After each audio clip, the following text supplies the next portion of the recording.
हाँ, तो रीनीट पे हम लोग एक टॉपिक आज देखेंगे जीन रेगुलेशन का। Is a very very important topic, और ये टॉपिक बिल्कुल हर साल नीट में एक क्वेश्चन इसमें से पक्का रहता ही रहता है। ठीक है, जीन रेगुलेशन का। तो क्या होता है जीन रेगुलेशन, इसके बारे में हम समझेंगे।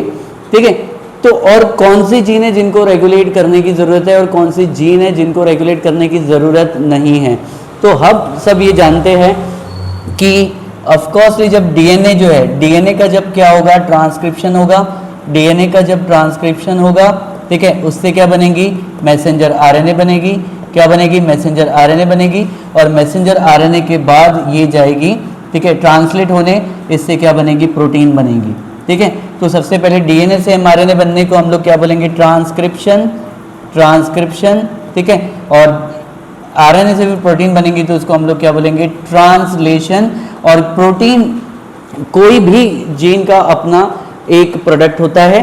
अगर उस जीन को ट्रांसक्राइब करने का मौका मिला, एक्सप्रेस करने का मौका मिला, तो उसका सबसे पहले क्या होगा, ट्रांसक्रिप्शन, और ट्रांसक्रिप्शन के बाद क्या होगा, ट्रांसलेशन। ठीक है, तो जेनेटिक्स में आपने देखा होगा कि यूक्रोमैटिक रीजन और हेट्रोक्रोमैटिक रीजन की जीन, तो जिसमें जो यूक्रोमैटिन रीजन की जीन है उसको एक्सप्रेस करने का मौका मिलेगा तो वो एमआरएनए बनाएगी, और मैसेंजर आरएनए बनाने के बाद उसका ट्रांसलेशन होकर क्या बनाएगी, प्रोटीन बनाएगी।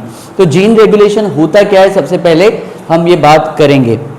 ठीक है, the phenomena by which, the phenomena by which activation of gene, the phenomena by which activation of gene made switch on और स्विच ऑफ। ठीक है, अगर इस डीएनए में कोई एक पर्टिकुलर जीन है, उसको अगर एक्सप्रेस करना है, उसको अगर एक्सप्रेस करना, एक्सप्रेस करने का मतलब है उसने मैसेंजर आरएनए बनाना चाहिए, और मैसेंजर आरएनए से ट्रांसलेट करके उसने क्या बनाना चाहिए, प्रोटीन बनाना चाहिए। और जब वो प्रोटीन बनेगा तो उसका एक पर्टिकुलर क्या बनेगा, प्रोडक्ट बनेगा। ठीक है, तो जीन के प्रोडक्ट की जरूरत हो, अगर जीन के प्रोडक्ट की जरूरत हो तो उसको स्विच ऑन कर दिया जाए। जीन की प्रोडक्ट की जरूरत हो तो उसको स्विच ऑन कर दिया जाए, और जीन की प्रोडक्ट की जरूरत नहीं है तो उसको स्विच ऑफ कर दिया जाए। ठीक है, इस चीज को बोलेंगे रेगुलेशन। ठीक है, रेगुलेशन मतलब कंट्रोल, उसका मतलब स्विच ऑन कर दिया। स्विच ऑन करने पे वो क्या होगा, वो क्या करेगी, जीन अपने आप को एक्सप्रेस करेगी। क्या करेगी, एक्सप्रेस करेगी। एक्सप्रेस करने का मतलब है वो मैसेंजर आरएनए बनाएगी। ठीक है, और मैसेंजर आरएनए ट्रांसलेट होके, इस लैंग्वेज को ट्रांसलेट होके वो क्या बनाएगा, प्रोटीन बनाएगा। ठीक है, तो ये जीन रेगुलेशन का सबसे एक इंपॉर्टेंट फिनोमेना है। ठीक है, तो मेन कैसा है कि अगर उसके प्रोडक्ट की जरूरत है तो उसको स्विच ऑन करे, और उसके प्रोडक्ट की जरूरत नहीं है तो उसको क्या करें, स्विच ऑफ कर दे। ठीक है, तो अब कौन सी जीन को हम स्विच ऑन और स्विच ऑफ कर सकते हैं और कौन सी जीन को स्विच ऑन और स्विच ऑफ करने की जरूरत नहीं है, जैसे कि हम बात करेंगे कि ग्लाइकोलिटिक एंजाइम। तो ऑफकोर्सली सेल के अंदर, ठीक है, जब ग्लूकोज एंटर कर जाएगा, ग्लूकोज की एंट्री सेल के अंदर हो जाएगी, ठीक है, तो वो डिफ्यूज होके बाहर ना आ जाए, इसलिए यहाँ पे क्या बन जाएगा, हेक्सोकाइनेज बन जाएगा। ठीक है, और हेक्सोकाइनेज इसको कन्वर्ट कर देगा किसमें, ग्लूकोज 6 फॉस्फेट में कन्वर्ट कर देगा। इसका मतलब इस ग्लूकोज का क्या हो गया, फॉस्फोराइलेशन हो गया। क्या हो गया, फॉस्फोराइलेशन हो गया। ये हम लोग ने ग्लाइकोलिसिस साइकिल में देखेंगे हम लोग ये सारी चीजों को। ठीक है, और यहाँ पर एटीपी से क्या बन जाएगा, एडीपी बनेगा, और इस एटीपी को तोड़ने के लिए आपको मैग्नीशियम आयन की जरूरत लगेगी, और इन सब प्रोसेस के लिए ये प्रोडक्ट हमेशा आना जरूरी है। तो ऐसी जीन, ठीक है, ऐसी जीन, ठीक है, तो जो जीन लगातार काम करेंगे, यानी ग्लाइकोलिटिक एंजाइम तो रेगुलरली बनना चाहिए, और रेगुलेटरी बनना चाहिए, तो उसको हम लोग क्या बोलेंगे, कॉन्स्टिट्यूटिव जीन बोलेंगे। तो कॉन्स्टिट्यूटिव जीन का मतलब क्या होगा, कौन से जीन बोलेंगे उसको, कॉन्स्टिट्यूटिव, उसको हम क्या बोलेंगे, कॉन्स्टिट्यूटिव जीन। मतलब इसकी प्रोडक्ट की जरूरत हमेशा रहेगी सेल को, इसकी जरूरत हमेशा रहेगी सेल को। ठीक है, और कॉन्स्टिट्यूटिव जीन क्या होंगे, लगातार एक्सप्रेस होंगे, लगातार एक्सप्रेस होंगे। ठीक है, और इनकी हमेशा सेल को जरूरत होगी, लाइक ग्लाइकोलिटिक एंजाइम, हमेशा वो जीन क्या होगी, एक्सप्रेस होगी। ठीक है, तो उसका मतलब रेगुलेशन का मतलब क्या होना चाहिए, रेगुलेशन का मतलब क्या होना चाहिए, रेगुलेशन, तो जब जीन की प्रोडक्ट की जरूरत है तो उनको ऑन कर दो, और जीन की प्रोडक्ट की जरूरत नहीं हो तो उसको क्या कर दो, ऑफ कर दो। क्या होगा, ऑफ कर दो। तो कॉन्स्टिट्यूटिव जीन के बारे में अभी इनको हम लोग हाउस कीपिंग जीन भी बोल सकते हैं। हाउस कीपिंग मतलब कंटिन्यूसली रोज ही रोज काम होना जरूरी है, तो वैसे ही सेल को हर समय पे रेडी रहना है ग्लाइकोलिटिक एंजाइम के साथ में, ठीक है, ताकि ग्लाइकोलिसिस प्रोसेस रन हो और कैटाबॉलिज्म प्रॉपरली क्या हो, रन हो। तो हाउ यानी कॉन्स्टिट्यूटिव जीन का मतलब हम लोग क्या बोलेंगे, हाउस कीपिंग जीन बोलेंगे। ठीक है, और इनको रेगुलेशन करने की कोई भी जरूरत नहीं है। ठीक है, और इनको रेगुलेट करने की जरूरत नहीं है, और constitutive gene can not be regulated, can not be regulated, इनका रेगुलेशन बिल्कुल नहीं होगा, ये हाउस कीपिंग जीन होंगे। क्लियर है, ये बात अभी हमको समझ में आ गई। ठीक है, तो बट अब मेन सवाल ये है कि कौन सी जीन को रेगुलेट कर सकते हैं। तो कुछ जीन, एक होती है स्पेशलाइज जीन होती है, स्पेशलाइज जीन बोले तो लग्जरी जीन होती है। ठीक है, तो उसका मतलब ये, जैसे कि एक एग्जांपल मैं आपको बताता हूं, जैसे कि कोई फ्लावर बनाने की जीन है, पर्टिकुलर सीजन में वो एक्टिव हो जाती है, पर्टिकुलर सीजन में वो क्या होती है, एक्टिव हो जाती है। ठीक है, और एक्टिव होने के लिए सबसे इंपॉर्टेंट है उसका इंड्यूस होना, क्या होना, इंड्यूस होना।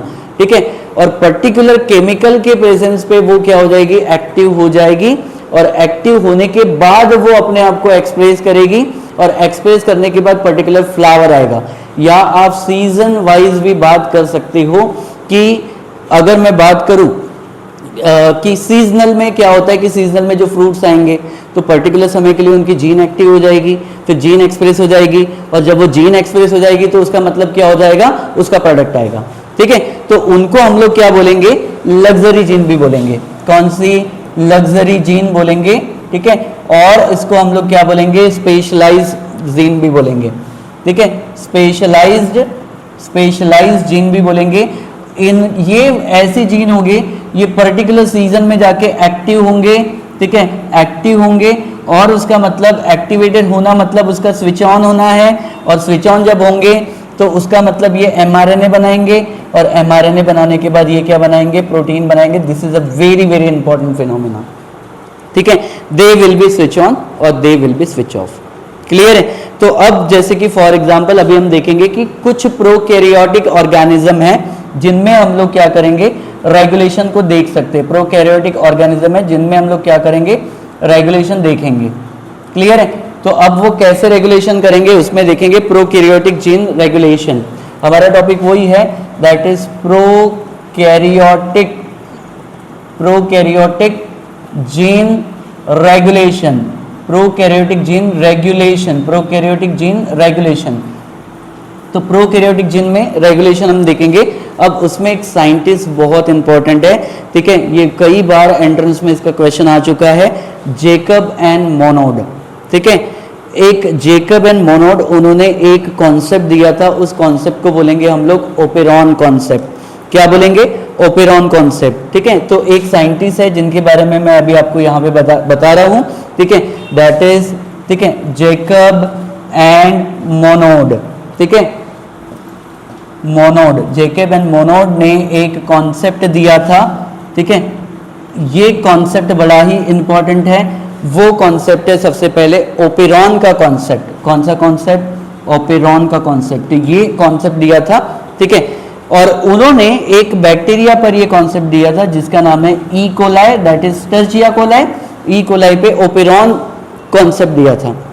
क्लियर है, तो ई कोलाई हम लोग जानते हैं कि ये एक बैक्टीरिया है। ठीक है, इस पे सबसे पहले जीन रेगुलेशन का कॉन्सेप्ट दिया था किसने, scientist name is very very important, that is Jacob and Monod. तो अब सबसे पहले आपको ओपेरॉन समझना पड़ेगा, और ओपेरॉन क्या होता है, ओपेरॉन के बाद ही आपको सारी बातें समझ में आ जाएगी कि जीन को कैसे रेगुलेट किया जाए। ठीक है, तो व्हाट इज ओपेरॉन, तो सबसे पहले एक हम बात करेंगे व्हाट इज ओपेरॉन, कि ओपेरॉन क्या होता है। ठीक है, ओपेरॉन के बारे में जाएंगे। ठीक है, that is, it is a segment of DNA, segment of DNA, DNA का एक सेगमेंट है, डीएनए का एक पार्ट है। ठीक है, और इसलिए हम दैट इज इसको हम लोग ये भी कह सकते हैं cluster of DNA, it is a cluster of DNA. Operon concept में अभी हम देखेंगे कि सबसे पहले हमको एक चीज समझ में आ गई कि ओपेरॉन क्या है। ओपेरॉन जो है वो डीएनए का एक सेगमेंट है। तो लाइक अगर आपने सबसे पहले कि डीएनए के बारे में अगर आप सारी चीजें देखेंगे, इसे कंप्लीटली कॉइल्ड स्ट्रक्चर, ठीक है, और फिर उसमें फाइनली अगर आपको एक पर्टिकुलर सेगमेंट मिल जाती है, ठीक है, उस सेगमेंट को आप क्या बोलेंगे, उस सेगमेंट को आप क्या बोलेंगे, ठीक है, ये पूरे पार्ट को भी आप डीएनए बोलेंगे, डीएनए का एक सेगमेंट, ठीक है, जो क्लस्टर ऑफ डीएनए वो किसका काम करेगा, ओपेरॉन का काम करेगा। तो अब यहाँ पे सबसे पहले क्या क्या चीज होगी उसके बारे में आप सबसे पहले यहाँ पे समझेंगे, उस सेगमेंट ऑफ डीएनए में क्या क्या मिलेगा, ठीक है।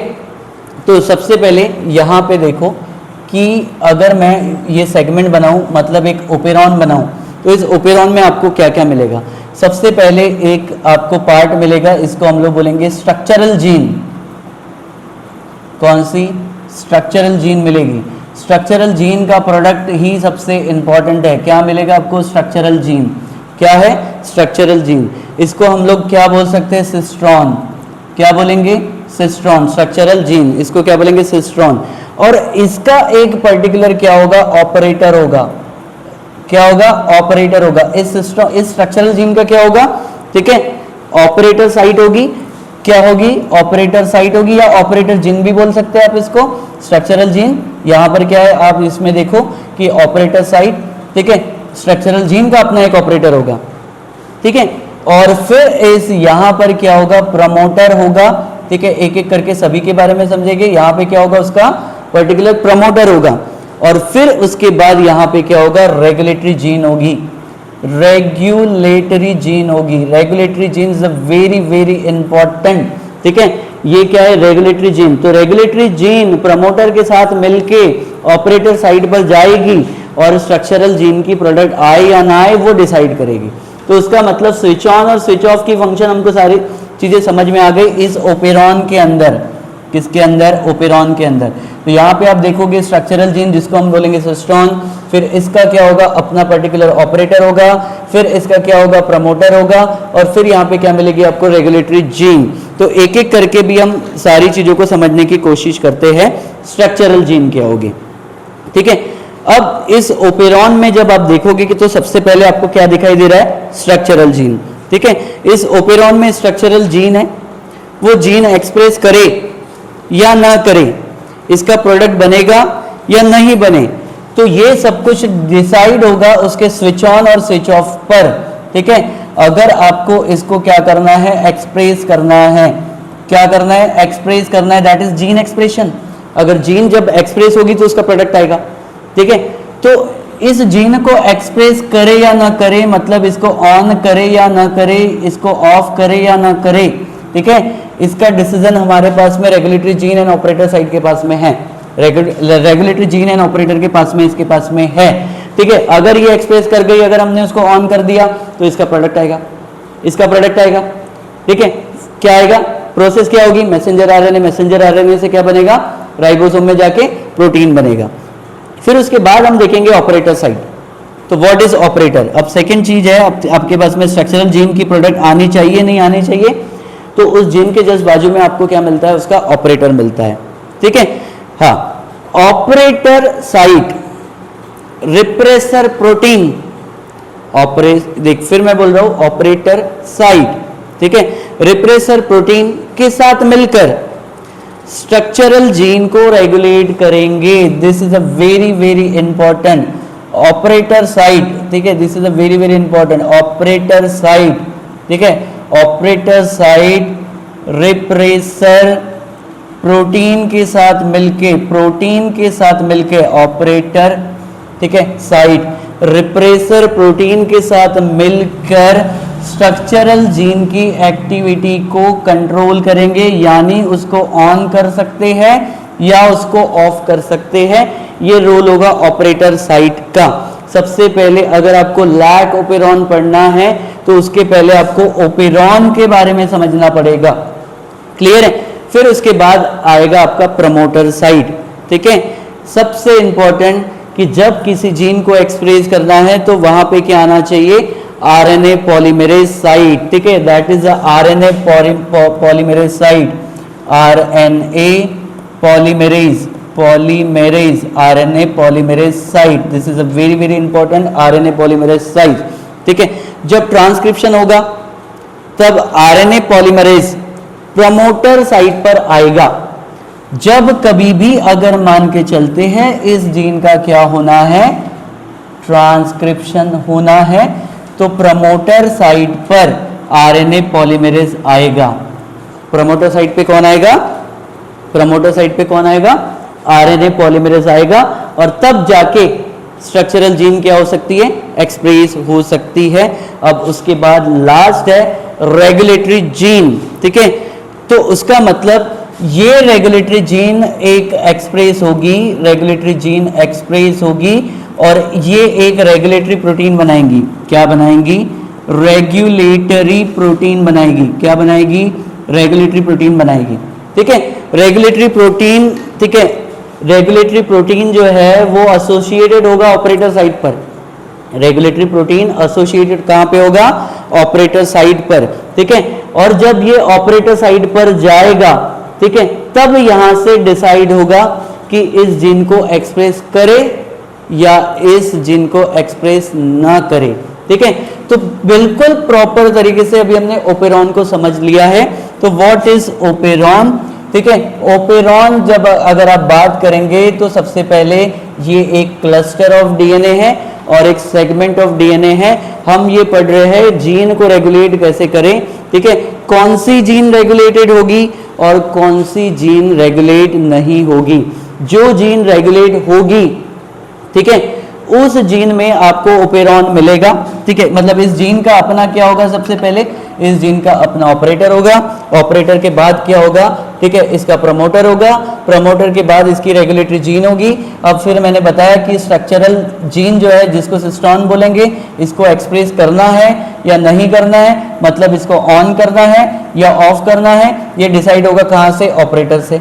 तो ऑपरेटर क्या करेगा, रिप्रेसर प्रोटीन के साथ मिलके, जो कि रिप्रेसर प्रोटीन के साथ मिलके डिसाइड करेगा इसको एक्सप्रेस करे या ना करे, इसको एक्सप्रेस करे या ना करे। फिर उसके बाद प्रमोटर साइट में कौन आता है, जब भी इसका अगर आपको ट्रांसक्रिप्शन करना है तो प्रमोटर साइट पे कौन आना चाहिए, आरएनए पॉलीमरेज आना चाहिए। कौन आना चाहिए, आरएनए पॉलीमरेज आना चाहिए। तब जाके इसका ट्रांसक्रिप्शन होगा और उसका ट्रांसलेशन होगा और उससे क्या बनेगी, प्रोटीन। और उसके बाद सबसे एक इंपॉर्टेंट जो रेगुलेटरी जीन, ये सबसे इंपॉर्टेंट है, अगर ये एक्सप्रेस करती है तो रेगुलेटरी प्रोटीन बनाएंगी, क्योंकि ये एमआरएनए बनाएगी, एमआरएनए से प्रोटीन बनाएगी। फिर ये regulatory protein that is repressor protein मिलकर डिसाइड करेंगे ऑपरेटर साइट से कि इसको एक्सप्रेस करे या ना करे, ठीक है। ये पूरा का पूरा जो है वो आपके पास में, ठीक है, ओपेरॉन के बारे में एक कॉन्सेप्ट हो गया। तो अब हम लोग ओपेरॉन के बारे में और एक बात पढ़ते हैं कि ओपेरॉन आपके पास में दो टाइप्स के मिलते हैं। अब टाइप्स ऑफ ओपेरॉन, ठीक है, operon that is cluster of DNA, इसके आपके पास में दो टाइप्स मिलेंगे, क्लियर है। एक सबसे पहले मिलेगा inducible, inducible operon, inducible operon, और फिर उसके बाद आएगा रिप्रेसिबल ओपेरॉन। ओपेरॉन दो टाइप के होंगे, एक होगा इंड्यूसिबल ओपेरॉन और दूसरा क्या होगा, रिप्रेसिबल ओपेरॉन, ठीक है। अगर हम इंड्यूसिबल ओपेरॉन की बात करेंगे, इसका एक एग्जांपल है that is lactose operon, that is lactose operon. Lactose is a disaccharide, ठीक है, लैक्टोज ओपेरॉन, और इन्हीं को हम बोल सकते हैं लैक ओपेरॉन, लैक ओपेरॉन। इसी के बारे में नीट में बहुत इंपॉर्टेंट क्वेश्चन हमेशा रहता है, तो इसलिए पहले उसके पहले हम लोग को एटलीस्ट ओपेरॉन समझना चाहिए, इसके लिए हमने बात की थी। तो इंड्यूसिबल ओपेरॉन का मतलब क्या होता है, थोड़ी बार इंड्यूसिबल ओपेरॉन के बारे में बात करेंगे।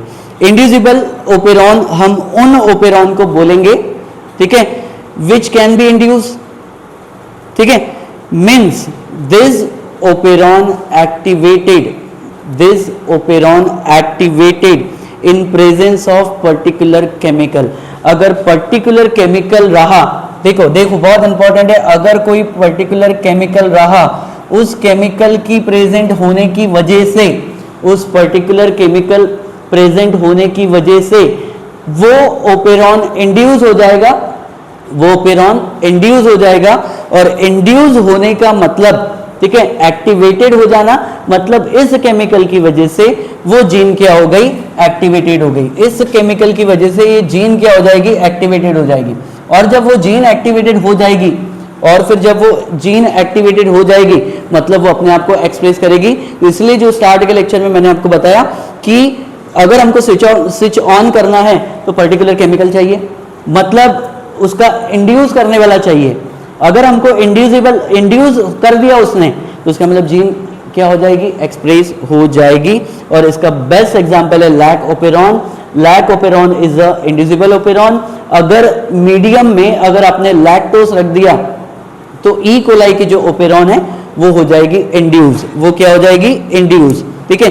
इसलिए हम लोग क्या बोलेंगे, लैक्टोस शुगर ऐड होने की वजह से वो क्या हो जाएगी, इंड्यूस हो जाएगी। तो हमारे सिलेबस में हमको इंड्यूसिबल ओपेरॉन ही देखना है, ठीक है। लेकिन और एक जो हम लोग बात करेंगे रिप्रेसिबल ओपेरॉन, ठीक है। तो एक है tryptophan. Tryptophan is amino acid, ठीक है। ट्रिप्टोफैन ओपेरॉन होता है, ठीक है। अगर पर्टिकुलर मीडियम में आपने क्या कर दिया, ट्रिप्टोफैन ऐड कर दिया तो उसका मतलब इस केमिकल की प्रेजेंस होने की वजह से, इस केमिकल की प्रेजेंट होने की वजह से वो ओपेरॉन क्लोज हो जाएगा। वो ओपेरॉन क्या होगा, क्लोज हो जाएगा। मतलब जीन क्या हो जाएगी, इनएक्टिवेट हो जाएगी। इस केस में क्या हो जाएगी, जीन एक्टिवेट हो जाएगी। इस केस में क्या हो जाएगी, जीन इनएक्टिव हो जाएगी, ठीक है। तो इसलिए आज हमने पूरा का पूरा, अभी इस टॉपिक में हमने पूरा का पूरा ओपेरॉन के बारे में समझा है, ठीक है। तो नेक्स्ट लेक्चर में मैं आपको लैक ओपेरॉन के बारे में बिल्कुल डिटेल बताऊंगा। इसलिए आप पहले आप इस ओपेरॉन के कॉन्सेप्ट को अच्छे से समझ लीजिए, और फिर अगर ये बात समझ में आ गई, ठीक है, कि क्या होता है स्ट्रक्चरल जीन, क्या होता है ऑपरेटर साइड, क्या होता है प्रमोटर साइड, क्या होता है रेगुलेटरी जीन, और कैसे कोई केमिकल प्रेजेंट रहेगा तो ये जीन एक्टिव होगी, और कोई केमिकल प्रेजेंट नहीं रहा तो जीन इनएक्टिव हो जाएगी। तो इसके बारे में मैं आपको नेक्स्ट लेक्चर में बताता हूँ, ठीक है। Thank you so much.